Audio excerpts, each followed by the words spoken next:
9 दिन नवरात्रि के बाद, देवी भगवती की आराधना के बाद कल रावण बनाया और दशहरा की समाप्ति हुई। लेकिन इसी बीच पूरे भारत में जो राज्य के चुनाव होते हैं तो जम्मू कश्मीर और हरियाणा के परिणाम आए, क्योंकि जम्मू कश्मीर में धारा 370 की समाप्ति थी और 10 साल बाद पुनः चुनाव हुए।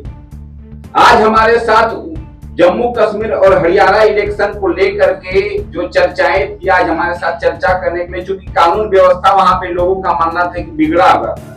हरियाणा में पुनः 4-5 महीने पहले ही वहां पे नायब सिंह सैनी ने जो है अपना मुख्यमंत्री का शपथ लिया था और मुख्यमंत्री के शपथ लेने के बाद 3 ही महीने बाद इलेक्शन हुए। आज हमारे साथ जम्मू कश्मीर और हरियाणा चुनाव को लेकर के चर्चा करने में जो है हमारे साथ रामबच्चन यादव जी हैं, जो नेशनल इक्वल पार्टी के प्रदेश अध्यक्ष हैं। अजय आर्या जी हैं, मंडल अध्यक्ष हैं नेशनल इक्वल पार्टी के। मनोज कुमार यादव जी हैं, जो काशी इंग्लिश स्कूल के प्रबंधक हैं। और योगेंद्र जयसवाला जी हैं, अपना वरिष्ठ कार्यकर्ता है नेशनल इक्वल पार्टी के। सर, आप लोगों का बहुत बहुत स्वागत है। जी, बहुत बहुत धन्यवाद आपको, आपने अपने स्टूडियो में बुलाया। जम्मू कश्मीर और हरियाणा चुनाव पे सभी पार्टियों की नजर थी और चुनाव संपन्न हो चुके, परिणाम की घोषणा हो चुकी और ऐसे समय पे परिणाम की घोषणा हुई जब पूरा देश जो है भगवती की आराधना कर रहा था। कल दशहरे के अवसर पे बुराई पे अच्छाई की जीत हुई और रावण मराया। लेकिन क्या जम्मू कश्मीर और हरियाणा की क्या स्थिति रही? रावण मराया। देखिए, जो हरियाणा का चुनाव हुआ है जी, जो वहाँ के मुख्यमंत्री थे जी, उन्होंने 5 दिन पहले ही कान से घोषणा कर दिया कि मेरी सरकार गिनेगी, मेरा सारा अंत तंत्र जंत्र मंत्र सब मेरे हाथ में है। जी, समझ रहे हैं? ऐसे वो दहाड़ के कैसे बोल सकते हैं? चुनाव आयोग का सो गया था, कैसे बोले? और एक चीज और है जी, बीजेपी में एक खासियत है, जहाँ पे उसकी सरकार है, जी, अगर कोई विपरीत कैंडिडेट जी, 1500 वोट से हारेगा तो उसको हरवा देंगे। जी, अगर उसकी जीत का अंतर 10 से लेकर 20 तक रहेगा तो उसको नहीं हरा पाएंगे। जी।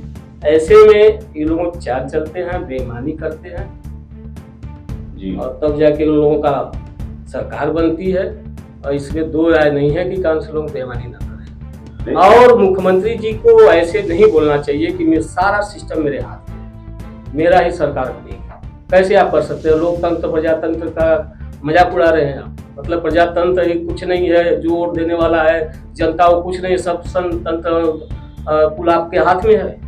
नहीं, लेकिन हरियाणा का जो चुनाव था, नायब सिंह सैनी ने जो है कुछ दिन पहले ही मुख्यमंत्री की शपथ लिया था और 3-4 महीने में ही उन्होंने कहा कि जो विकास कार्य पिछले कई दिनों से नहीं हुए, उस विकास कार्य को हमने 3 महीने में किया। और इसी पे हरियाणा की जनता जो है पुनः बीजेपी को चुनाव जिताई और मुख्यमंत्री पद के दावेदार बन गए।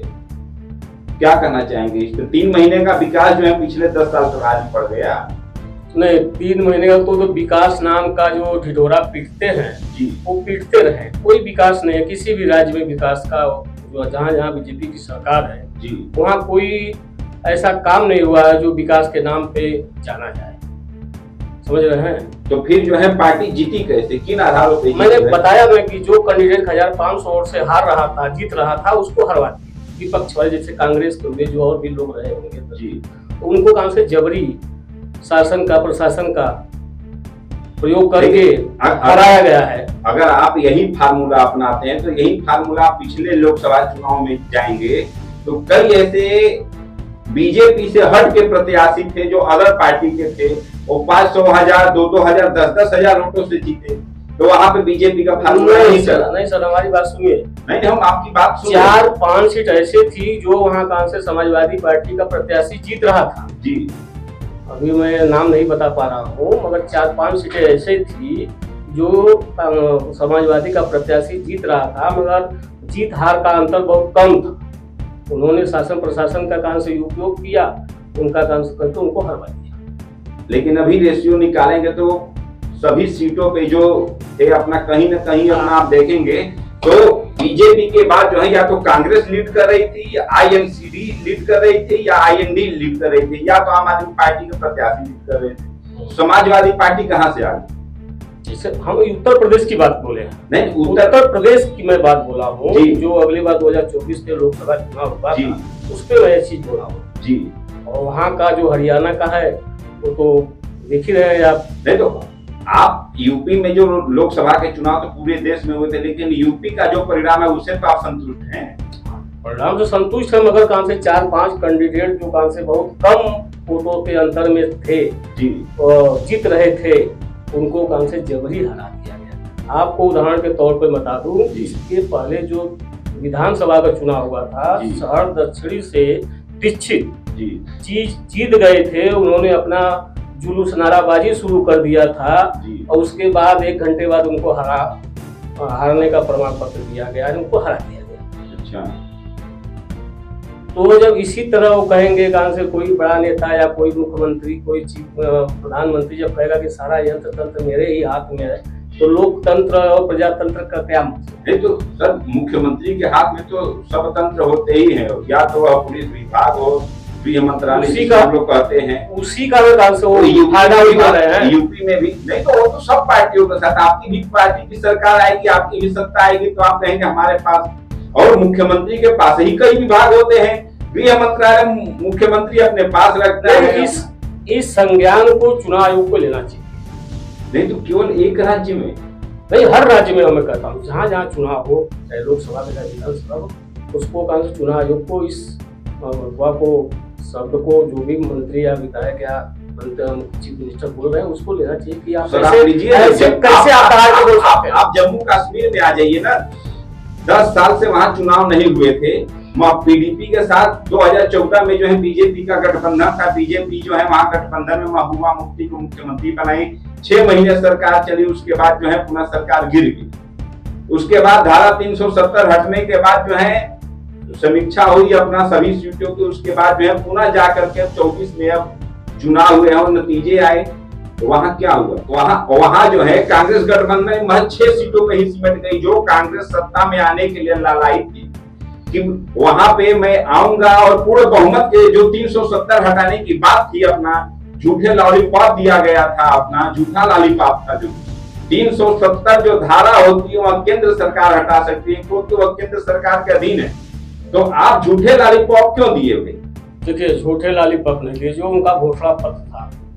अगर गठबंधन की सरकार बनी है, अभी तो नई नई सरकार बनी है, और ये तो पावर केंद्र सरकार का है 370 का जी, उनके हाथ में तो है नहीं जी। हो सकता है भविष्य में केंद्र में सरकार बने तो 370 हटाने का, आपने तो घोषणा पत्र में दिया है, तो हो सकता है कि 5 साल आगे जाके सरकार बनना है। अच्छा, ये आप मान रहे हैं कि आगे जो है 2-4 साल में परिवर्तन होगा? बिल्कुल परिवर्तन होगा, और उत्तर प्रदेश में भी और केंद्र में भी परिवर्तन होगा। चलिए, इस पे हम प्रतिक्रिया ले लेते हैं। हमारे साथ अजय आर्या जी हैं, नीपी नेशनल के, आप ही का पार्टी के मंडल अध्यक्ष हैं अपना, इनसे प्रतिक्रिया ले लेते हैं कि क्या राय है। 2014 में भाजपा सरकार बनी थी जी, उसमें मोदी सरकार उसमें या भाजपा सरकार, तो धारा 370 उन्होंने कहा कि हम धारा 370 हटाएंगे, उन्होंने कहा नहीं हमने धारा 370 हटा दी है, लेकिन आप देखेंगे धारा 370 पूरी तरीके से हटी नहीं है। धारा 370 में भी कई अनुच्छेद है, उस अनुच्छेद में 1 या 2 संशोधन किए हैं, उसमें से एक संशोधन ये किया गया है, तो ये कश्मीर में या जम्मू कश्मीर में कह लीजिए बाहर कोई व्यक्ति उसमें जमीन नहीं खरीद सकता, तो उसमें ये संशोधन कर दिया। अब जो बाहर के जो लोग हैं वो वहाँ जाकर जमीन खरीद सकते हैं, तो इसमें जो है गौतम अडानी और जो विशेष समूह है जो भाजपा से रिलेटेड करते हैं, वो लोग वहाँ जाकर जमीन खरीदना शुरू कर दिए। और बाकी विशिष्ट जो कश्मीरी पंडितों की बात की जाती है, कश्मीरी पंडित वहाँ से विस्थापित हुए हैं, और बाकी जो बताया जाता है कि 14 साल में चुनाव ने ये सारी जिम्मेदारियां केंद्र सरकार की है ना, विपक्षी दलों पे ये अपना पल्ला झाड़ देती है कि नहीं आप करवाएं। केंद्र सरकार में जब आप हैं तो सारी जिम्मेदारियां आपकी बनती है। ठीक, जम्मू कश्मीर का जो मुख्य मुद्दा था वह आतंकवाद का था, और आए दिनों में आप भी देखेंगे कि 370 हटने के बाद आतंकवाद में धीरे धीरे कमी आई है। ये आप एक्सेप्ट करते हैं कि नहीं करते? नहीं, इसमें तो एक्सेप्ट करने वाली मतलब कोई विशेष तो नहीं है, बस ये है कि जो उस समय जब 2014 में एक शहीद हुए थे, नाम नहीं याद आ रहा उनको, जब उनका सिर कटा था, हेमंत कुछ नाम था उनका जी, तो मोदी सरकार ने और ये अमित शाह जी ने उसमें वादा किया था और कहा था कि हम 1 सिर के बदले 10 सिर लाएंगे। और उसी के बाद जब ये पुलवामा अटैक हुआ है, जिसकी आज तक कोई भी जांच, सीबीआई जांच नहीं बैठाई गई है, तो सारा देश पूछ रहा है। तो आपने कहा था कि जीरो यहाँ से कश्मीर से 370 धारा हट गई है, तो कश्मीर में, जम्मू में आतंकवाद जीरो है। तो इतनी बड़ी मात्रा में आरडीएक्स और ये कहाँ से पहुंचा, और हमारे जो जितने शहीद सैनिक हुए, इनकी जांच का जिम्मा केंद्र सरकार का ही तो है। नहीं, स्थानीय स्तर पे जांच तो चल रहा है ना। हर चीज की क्या जरूरत है सीबीआई जांच? हर चीज की जरूरत है। एक छोटे एक सेकंड बात आप, हर चीज की अगर आप सीबीआई जांच कराएंगे तो नीचे की एजेंसी क्या करेगी? नहीं, कहने की क्या आवश्यकता है इस देश में? जब 2000 ये आपका पुलवामा घटना हुई, कितने साल हो गए? पुलवामा वही 2018 में, आज 4 साल हो गए। 4 साल में बहुत काफी समय होता है। 6 साल हो गए। 6 साल हो गए लगभग, काफी समय होता है। अगर नीचे का इनसे नहीं कर रही तो एक बार उसको सीबीआई जांच करा लेनी चाहिए। मैं एक छोटा सा उदाहरण दूंगा। एक कोई एक्टर है शाहरुख खान करके बॉलीवुड में, उसका एक लड़का है आर्यन खान। उसका जो बताया गया था कि भैया उसके ग्राम के साथ 3 ग्राम या 1 ग्राम कोकीन निकले थे। उसके लिए सारी एजेंसियां, सारे लोग, सारे मीडिया तंत्र सभी उसके पीछे हाथ धोकर पड़ गए थे, और आखिर में निकला कुछ नहीं, वो बरी कर दिया गया। और भी जो उसके साथ फंसे होंगे उसकी मुझे जानकारी नहीं है, लेकिन मुख्य मुद्दा जो है आर्यन खान के ऊपर था, उनको बरी कर दिया गया। अब इसमें ये हैरानी या सोचने वाली बात नहीं है कि 3 ग्राम पुड़िया के लिए ये चला गया। तो जो आपका आरडीएक्स हुआ, इतने जो पूरी गाड़ी भर को आरडीएक्स थी, उसका नहीं पता चला। प्लस गौतम अडानी गुजरात में जो पोर्ट पे 3000 किलो जो वो ड्रग्स पकड़ी गई थी, उसकी भी जांच आज तक नहीं हुई। ये सब जो बड़ी बड़ी है, तो इनकी जांच कोई सरकारी एजेंसी है, पुलिस थोड़ी ना करेगी। तो आप मांग क्या करना चाहते हैं? मांगे इस चीज को जो है केंद्र सरकार इस पे कुछ जांच लगाए, और इसको किस घटना के तहत या किसके अंतर्गत ये हुआ है, इसको उजागर करे।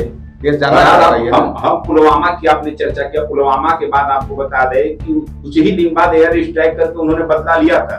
जो आपने कहा कि 1 सर कट के रहिए तो 10 सर लाऊंगा। ये कोई बात नहीं हुई। एयर स्ट्राइक किया ना, ये तो एयर स्ट्राइक, ये तो गांधी जी की अपनी गलती छुपाने वाली बात हो गई। आप इसको इस तरह से ये मानते हैं कि उस समय केंद्र सरकार की नाकामी, केंद्र सरकार अपनी नाकामी छिपाने के लिए आपके प्रदेश अध्यक्ष जी बड़ी घटनाओं को छिपाने के लिए, अच्छा, बड़े मुद्दे को दबाने के लिए, जैसे कोई घटना घट जाती है जो हर जगह उसका विरोध होता है। आपने देखा कंडी जला के, ऐसे जला के पूरे देश में उसका विरोध जताया गया पुलवामा हमला वाले में। तो ऐसे घटनाओं का तो सीबीआई जांच होनी ही चाहिए। अच्छा, आप कान से छोटी सी, अगर कोई बीजेपी का कान से या कोई कार्यकर्ता ऐसे तो लोग को कान से सीआईडी जांच कान से आदेश दे देते हैं कि इसकी सीआईडी जांच की जाए। तो क्या इतनी बड़ी बड़ी घटनाएं हो रही हैं देश में, हमारे 40 जवान शहीद हो जा रहे हैं, उनकी क्या सीबीआई जांच नहीं हो सकती? आप क्या कहना चाह रहे हैं? आप क्या चाहिए? सीबीआई जांच हुई, उसको खुलासा अभी तक नहीं हुआ कि ये कहां से आईडीएक्स आया, कहां से आया। जबकि एक बहुत बड़े नेता वो है जो राज्यपाल थे, सत्यपाल मलिक जी ने सारी चीज को अवगत कराया था। गृह मंत्रालय को अवगत कराया, प्रधानमंत्री को अवगत कराया, उनकी एक नहीं सुनी गई। इसमें सारा दोष जो सरकार थी केंद्र में उसका है। साधु संतों की टिप्पणी के ऊपर क्या करना? साधु संतों की टिप्पणी के ऊपर क्या करना? हम ये चाहते हैं कि देखिए, हम जैसे हिंदू धर्म से हैं तो अपना हिंदू धर्म का काम करें, अगर वो मुस्लिम धर्म से हैं तो अपना मुस्लिम धर्म का काम करें, उसी के अनुरूप वो चलेंगे। जो ईसाई धर्म से हैं वो अपने ही धर्म पे चलेंगे, जो सिख हैं वो अपने ही धर्म पे चलेंगे। हम ये कहना चाहते हैं कोई भी, जैसे नरसिंहा जी हैं, अभी कोई मोहम्मद साहब थे, उनके ऊपर कान से मोहम्मद को जलाओ, रावण पे न जलाओ, मोहम्मद को जलाओ, इस पे बहुत कान से तूफान मचा हुआ है। ऐसी टिप्पणी नहीं करना चाहिए किसी भी धर्म पे, चाहे वो हिंदू से आता हो, चाहे मुस्लिम से आता हो, चाहे सिख या ईसाई से आता हो। सबका अलग अलग धर्म है, सबको अपने अलग अलग धर्म पर विश्वास करना, उस पे जो लागू होता है उसका जो नियम कानून है उस पे अपना कायम रखे। कोई साधु संत या कोई मौलवी या कोई कान से पादरी किसी दूसरे साधु संतों पर टिप्पणी न करे। लेकिन राजनीतिक व्यक्ति टिप्पणी क्यों कर रहे हैं?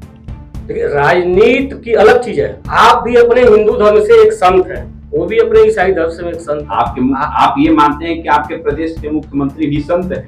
हमारे देश के मुख्यमंत्री तो संत ही है। अरे हमारे प्रदेश के मुख्यमंत्री संत है, वो कहाँ से गोरखपुर मठ के मठाधीश हैं। ठीक है, आपने ये एक्सेप्ट कर लिया। 2 दिन पहले समाजवादी पार्टी के राष्ट्रीय अध्यक्ष अखिलेश यादव जी प्रेस कॉन्फ्रेंस कर रहे थे और उन्होंने कहा कि इस प्रदेश का पापी मुख्यमंत्री जो है आज इस पाप में भागीदार बनाए कि जयप्रकाश नारायण जी की जयंती पर हम लोगों को घर में आराधना करना चाहिए भगवती का। लेकिन उन्होंने ऐसा प्रतिक्रिया दिया कि आपके मुख्यमंत्री को ही पापी का भागी बना दिया। इस पाप में उस पापी भी भागी है। इस पे क्या कहना चाहेंगे? पाप आत्मा पुण्य आत्मा। जयप्रकाश नारायण जी का जी जो लोक नायक जन सेवक जी कहा जाता है उनको, वो आज से नहीं, माननीय सभ्य नेता मुलायम सिंह जब मुख्यमंत्री थे या जो थे जी रहे थे तब से इनके जय नारायण इंटरनेशनल सेंटर में जाके माल्यार्पण करते थे इनके पुण्यतिथि या जन्मदिन। ठीक, तो ये सरकार जो है ये जयप्रकाश नारायण की जो वो है इंटरनेशनल सेंटर है जी, उसमें वो अभी तक कुछ भी नहीं बना है। फिर भी ये सरकार का से अपने सरकार के बजट से 70 करोड़ रुपया खर्च, उसी को छिपाने के लिए अगले साल माननीय राष्ट्रीय अध्यक्ष अखिलेश यादव जी को भी नहीं जाने दिए। इस बार तो उनको घर के ही सामने रोक दिए, अगले बार तो वहां पहुंच के गेट को फांद के गए, माल्यार्पण किए, माल्यार्पण करके फिर गेट फांद के काम से बाहर निकले। उस समय में वहां मौजूद था हमारे राष्ट्रीय अध्यक्ष, हम दोनों लोग वहां मेरे याद की। तो ऐसे महापुरुषों को माल्यार्पण करने से सरकार क्यों रोक रही है? जो हमारे देश के लिए, हमारे जनता के लिए, हमारे दलितों के लिए, हमारे पिछड़ों के लिए जो काम किए हैं, उनके पुण्यतिथि या जन्म जयंती पे माल्यार्पण करने से क्यों रोक रही है? ये माल्यार्पण एक राजनीति है, ये राजनीति का ध्रुवीकरण हो रहा है। अच्छा, ये अयोध्या में आके आकांक्षी 12-22 लाख दिया जलाते हैं, ये क्या होता है? अयोध्या तो जो है प्रभु राम की धरती है, प्रभु राम सबके हैं, अपना प्रभु राम सबके हैं। लेकिन ऐसे धार्मिक चीज पे कान से आप भी तो राजनीति कर रहे हैं। ये धार्मिक जयप्रकाश नारायण जी धार्मिक काम है, राजनीति धार्मिक नहीं बोला। आप कहाँ से रोज कहाँ से बनारस आ रहे हैं दर्शन पूजा करने के लिए, समीक्षा बैठक करते हैं, और जो शहर में आएगा बाबा का दर्शन करेगा वो आके कहाँ से यहाँ के जनता दुकान से दुख पहुँचाते हैं, किसी का ठेला बंद करवा देते हैं, तो किसी का काम से दुकान बंद करवाते हैं, तो कहीं जाम लगवा देते हैं, तो कहीं कुछ करवा देते हैं। फायदा हो रहा है, आ रहे तो सड़कें बन जा रही है। सड़कें क्या कुछ नहीं बन रहा है, जहाँ जहाँ गंदगी वहाँ पर्दा लगा देते हैं, जहाँ जहाँ गंदगी है वहाँ पर्दा लगा देते हैं कि मुख्यमंत्री जी प्रधानमंत्री जी देख ना पाए। अच्छा हाँ, अच्छा ठीक। अच्छा, कल जो है बाबा सिद्दीकी की मुंबई में जो है हत्या हो गई, आपको भी ज्ञात होगा, उस पर क्या करना चाहिए? देखिए, बाबा सिद्दीकी जो एनसीपी का वरिष्ठ नेता है जी, और बहुत से उसको पद अपना निभाए हैं जी, यहाँ तक कि वो महाराष्ट्र के मंत्री भी रहे हैं जी, और बहुत से विभागे का उन्होंने पद निभाया है। उस नेता को मुंबई में 3 लोग गोली मारे जी, तो ऑटो से आके गोली मार के उस नेता का पता लगा कि यूपी से ताल्लुकात रखते हैं, वो जो शूटर थे। अच्छा, यूपी से ताल्लुकात रखते हैं। ठीक, तो यूपी से जाके बम्बई में जी इतने बड़े नेता को गोली मारना जी, कहीं न कहीं कहां से इसमें सरकार की उत्तर प्रदेश सरकार कहाँ थे? क्यों आप मुस्लिम लोगों के पीछे इतना पड़े हैं? अतीक अहमद को मरवा दिए, आप मुख्तार अंसारी को मरवा दिया, अतीक अहमद के भाई को मरवा दिए, आप सरेआम पुलिस संरक्षक में गोली मारी जा रही है। कौन सा कानून व्यवस्था है? 2017 से लेकर के 24 तक इतनी घटनाएं हुई, अपना ठीक है लोगों का मर्डर हुआ, हत्या हुआ, जितने बदमाश थे उन लोगों का भी मर्डर हुआ, अपना एनकाउंटर हुआ। आपको केवल जो है मुख्तार अंसारी से लेकर के और अतीक अहमद इतनी सिंपल मुख्तार अंसारी, अतीक अहमद, खाली यही 2 लोग से आपको इतनी और लोग नहीं है, और लोग नहीं है। आप डेटा उठा के देखिए, जो बीजेपी के कान से एमएलसी बने हुए हैं, बीजेपी के विधायक बने हुए, उनका उठा देखिए। आप योगी जी का खुद देख लीजिए, उनके पास कितने कान से केस थे, सब केस वापस हो गया उनका। वो तो सर सत्ता का लालच है, जब भी आपके पार्टी आपके पार्टी की भी सत्ता है कि सब सामाजिक कार्य जो समाजवादी पार्टी के हमारे समाजवादी पार्टी कार्यकर्ताओं का जितना है तो पार्टी का मेरे समाजवादी पार्टी का, मैं समाजवादी पार्टी का एक सहयोगी दल के रूप में हूँ, या तो गठबंधन कहिए, नेशनल लिबरल पार्टी। मेरे आज भी आजमगढ़ में, कुछ बनारस में ऐसे हैं कार्यकर्ता जिनको अभी तक जेल में रखा गया, उनकी जमानत नहीं हो रही है किसी न किसी कारण से। कोई विरोध किया हो, कोई कुछ किया हो, आज भी कारण से वो जेल में है।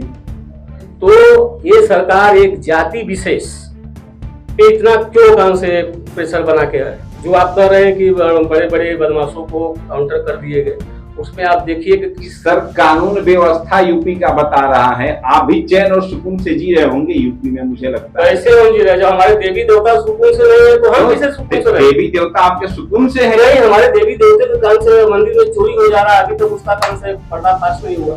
सीटी फुटेज सब कुछ है उसका। मैंने कल अभी वहाँ गया था, माता रानी के दरबार में मत्था टेका, वहाँ के मन से पूछा जी, अभी तक इसमें कोई कार्रवाई होगी, उम्मीद होगी। कैसे छोटी छोटी घटनाओं का घटना एक महीने 1.5 महीने हो जा रहा है, नहीं खुल पा रहा है। अब तो क्राइम ब्रांच बना दिया गया है, पहले तो क्राइम ब्रांच में हर एक छोटी छोटी घटनाओं का जो है जो है अपना समीक्षा हो रही है, फुटेज देख के उस पर जांच प्रक्रिया हो रही है। फुटेज देख के काम से कितने दिन में आप जांच प्रक्रिया करते रहिएगा? मामला को ठंडा करने में लगे हैं कि उसको ताबड़तोड़ काम से जो भी प्रशासन लगा होगा आपको जवाब देगा। प्रशासन ढिलवई बरत रहा है, प्रशासन ढिलवई बरत रहा है। छोटी मोटी घटनाओं का खुलासा तो होना चाहिए। अभी दानपुर का घटना खुलासा नहीं हुआ, और से गोलियां चली, मर्डर हुआ, वही वो उसको कान से गोली मार दी, पता लगा। शिक्षक जो हत्याकांड हुई थी अमेठी में, उसको गोली मार दी कि उसका राज न खुलने पाए। क्यों गोली मार रहे हैं आप? उसको पकड़िए, उसको ऊपर मुकदमा करिए, उससे पूछिए, तब न कोई राज मिले कि हम इसलिए गोली मारे। अब तो गोली मार दीजिए तो कैसे राज मिलेगा, कैसे खुलासा? चलिए ठीक है, हम अब आते हैं। और उस विकास दुबे को देख लीजिए जी, जो विकास दुबे की घटना हुई थी कानपुर में, उसको भी पकड़ के लोग गोली मार दी। अरे जो क्रिमिनल है, जो ऐसा घटना कर रहा है, विकास दुबे की आप बात की, देखिए जो बड़ी घटनाएं हो रही हैं, अगर उस आदमी का आप ताबड़तोड़ काउंटर कर देते हैं तो पर्दा नहीं खुल पाता है, राज नहीं खुल पाता है, वो राज दब जाता है। वो राज दबाने के लिए विकास दुबे नहीं है, पुलिस कर्मियों की हत्या किया है ना, तो उसका राज खुलना चाहिए। जब वो जीवित रहेगा तभी ना राज खुलेगा। वो आप ताबड़तोड़ उसका इनकाउंटर कर दे रहे हैं, राज कहाँ? अच्छा आप ये बता दीजिए, बदमाश भाग रहा है तो उसको पकड़ेंगे या गोली मारेंगे? बहुत तरीका है, ये नहीं है कि सीधे उसको शूट कर दिया जाए, उसको पैर में गोली मारिए, कहीं भी गोली मारिए, कोई जरूरी है तो उसको शूट कर दिया जाए। जब आप उसको शूटर कर देंगे तो फिर वो राज कैसे खुलेगा, कैसे उसके जीवन के किस्म पता चलेगा? लगता है सर आपको राजनीति में नहीं, पुलिस विभाग में ही जाना चाहिए। नहीं, हमारी हाइट नहीं थी कि मैं कहाँ से पुलिस में नहीं, आप अधिकारी लेवल में जा सकते थे, ऐसी नहीं है। अपना बड़ा चलते हैं हम अपना। अब आप आ जाइए छूटा जानवरों से बचाव के जो थे अपना। देखिए योगी सरकार में जी छूटे जानवरों से हमारे किसान जी, हमारे रोड पे चलने वाले राहगीर आए दिन घटनाएं हो रही जी। अभी एक जगह किसी गांव में वो गुलदार, भेड़िया, ये सब बच्चे को वार कर दिया, कुछ आदमी को वार कर दिया जी। तो सरकार जब भेड़िए और जानवरों से आम जनता को नहीं बचा पा रही है तो क्या बदमाशों को कैसे बचा पाएगी? मेरा सवाल है जी, समझ रहे हैं ना? ठीक। तो उन्होंने तो एक बकायदे लगा दिया है अपना कि जितने छूटे जानवर हैं सबको पकड़ करके नगर निगम की जो है टोली जाती है, पकड़ के लाती है, या अगर नगर निगम सीमा से बाहर है तो उसके लिए भी व्यवस्था की गई है ना। तो जी देखिए सुनिए, व्यवस्था की गई, उनके खाने पीने, उनके चारा का, उनके पानी का कोई व्यवस्था गवर्नमेंट नहीं कर पा रही है। उसी तरह वो मर जा रहे हैं, आप निरीक्षण करके देख लीजिए। पशु आश्रय, हाँ पशु आश्रम बना है ना, उनको भूसा का काम से सब बंडर बाट हो जा रहा है, उनके ऊपर जो गवर्नमेंट खर्च दे रही है सब बंडर बाट हो जा रहा है, उनके तक वो पहुंचे रहा है, उसमें तड़प के मर जा रहे हैं। आप इसका जांच कर लीजिए, खुद आपको पता चल जाएगा। जांच मुझे नहीं करना है सर, किसी से भी जांच करवा लीजिए। आप जो है आप अपनी छोटी छोटी मांगों को, व्यक्तिगत मांगों को लेकर के जिला अधिकारी को ज्ञापन देते हैं, ये तो सार्वजनिक। आप लोग क्यों नहीं सड़क पे उतरते हैं? सड़क पे उतरना चाहिए, विरोध करना चाहिए। सड़क पे हम लोग उतरे हैं, विरोध किए हैं। जब ऊपर का अधिकारी, जब शासन खुद नहीं चाह रहा है तो हम भाई हमारा जो कर्तव्य है वो तो मैं कर रहा हूँ। मैं किसी तरह से काम से मुख्यमंत्री जी को ज्ञापन दे रहा हूँ ये चीज को संज्ञान में लिया जाए, इसके विषय में जाना जाए। तो जब उस पर कुछ कार्रवाइयाँ नहीं कर रहे हैं तो उसके लिए हम लोग क्या कर सकते हैं? हम लोग को तो मांग तो कर ही रहे हैं। अभी दादूपुर कांड का हमने दिए कांसे सब दिए, उसके पहले हमने कांसे वो जो जमीन का लफड़ा था रोहनिया वाले में, उसमें हम दिए थे ज्ञापन। जब कहीं कुछ सुनवाई है, ज्ञापन लेके पता नहीं वो भेज रहे हैं कि नहीं भेज रहे, क्या कर रहे हैं। जब सत्ताधारी लोग और मुख्यमंत्री जी जब उस पर ध्यान नहीं दे रहे तो हम लोग रोज चिल्ला के क्या। चलिए, हमारे साथ जो है इस समय, क्योंकि अब छूटा जानवरों से बचाव के लिए आपके साथ चर्चा हो रही थी, जम्मू कश्मीर की चर्चा हुई, हरियाणा की चर्चा हुई, महान पुरुषों की जो पुण्यतिथि है उसकी क्या विचारधाराएं हैं, जानेंगे जो है हम मनोज जी से अपना। क्या कहना चाहेंगे उस पर? जी सर, मैं मनोज कुमार यादव जी, काशी न्यूज़ के प्रबंधक। और महापुरुषों के पूर्व तिथि हम लोग अपने यहाँ पार्टी कार्यालय पर मनाए हैं जी। और जैसे महात्मा गांधी जी हुए जी, लाल बहादुर शास्त्री जी हैं जी, और कांसी राम जी का पूर्व तिथि मनाया गया। और 10 अक्टूबर को माननीय मुलायम सिंह यादव का हम लोगों ने पूर्व तिथि मनाया। काफी बच्चों को पेन कॉपी किताब दे करके उनको मिठाइयाँ बांटा गया। तो ये तो अच्छी पहल है आपकी। एक देखिए सर, इसमें हमारी पार्टी नेशनल इक्वल पार्टी जी किसी भी महापुरुष की जी, चाहे चाहे वो गांधी जी हो, चाहे लाल बहादुर शास्त्री जी हो, चाहे माननीय कांसी राम जी हो जी, चाहे कोई भी महापुरुष हो, उसकी पुण्यतिथि जन्मतिथि मनाने का काम हम लोग करते हैं। छोटे बच्चों को जो शिक्षा से दूर हैं उनको अपने स्तर से प्रेरित करते हैं कि ये स्कूल जाए, पढ़े लिखे, उनको शिक्षा सामग्री भी बांटते हैं, घूम लिखा करवाते हैं। ये काम नेशनल इक्वल पार्टी और समाजवादी पार्टी मिलकर। चलिए सर, बहुत अच्छी पहल है आपकी। और आप जो है हमारे साथ चर्चा कर रहे थे नेशनल इक्वल पार्टी के प्रदेश अध्यक्ष राम बच्चन यादव जी, जो जम्मू कश्मीर, हरियाणा और उत्तर प्रदेश में कानून व्यवस्थाओं की चर्चा कर रहे थे। बहरहाल इनकी आवाज कहां तक पहुंचेगी यह देखना रुचिकर होगा, और फिर उम्मीद करते हैं कि आगे हमसे भी जुड़ेंगे।